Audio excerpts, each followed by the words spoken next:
کسی کے پاس سیکھنے کی ضرورت نہیں۔ میرے بھائیوں ایسی بات نہیں ہے، ایسی بات نہیں ہے۔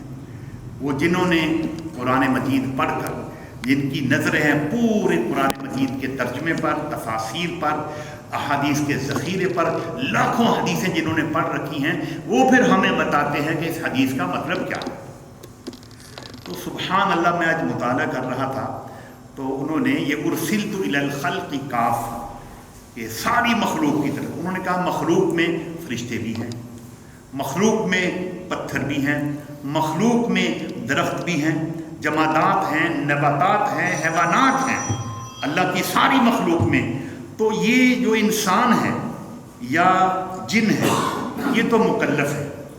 مکلف کا مطلب ہے کہ ہمیں پابند کیا گیا ہے کہ تم نے 5 وقت نماز پڑھنی ہے، تم نے زکوٰۃ دینی ہے، تم نے قرآن و حدیث پر عمل کرنا ہے، ہاں جی، حج کرنا ہے، زکوٰۃ دینی ہے، سارا 5 وقت نمازیں پڑھنی ہے، ہم مکلف کہلاتے ہیں۔ انگلش میں کہتے ہیں اوبلیگیٹری، ہمارے اوپر یہ ذمہ داری، ہمیں پابند کیا گیا ہے، یہ تم نے کرنا ہے۔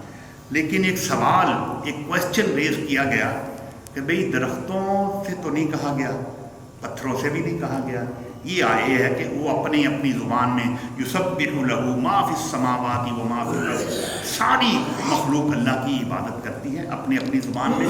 لیکن جس طرح ہمیں پابند کیا گیا ہے کہ تم نے قرآن و حدیث پر عمل کرنا ہے، تم نے اپنی حکومتوں کا نظام مرتب کرنا ہے تو قرآن و سنت کی روشنی میں کرنا ہے، تم نے اپنا بزنس کاروبار کرنا ہے تو قرآن و سنت کی روشنی میں کرنا ہے۔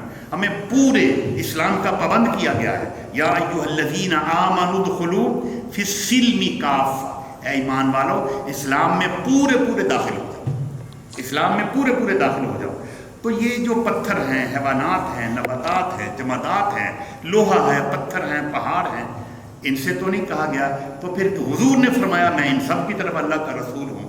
تو میرے بھائیوں، بڑی خاص بات، اللہ مفسرین کی قبروں پر اپنی رحمتوں کا نزول فرمائے۔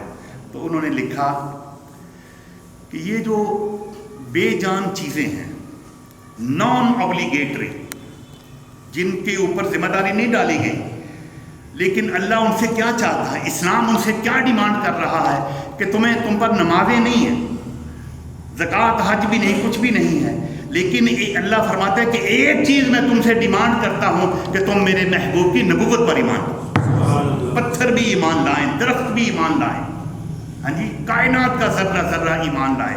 میرے بھائیو، احادیث کا مطالعہ جب ہم کرتے ہیں تو ایک چیز حضرت سیدنا علی المرتضیٰ، مولا علی مشکل کشا، شیر خدا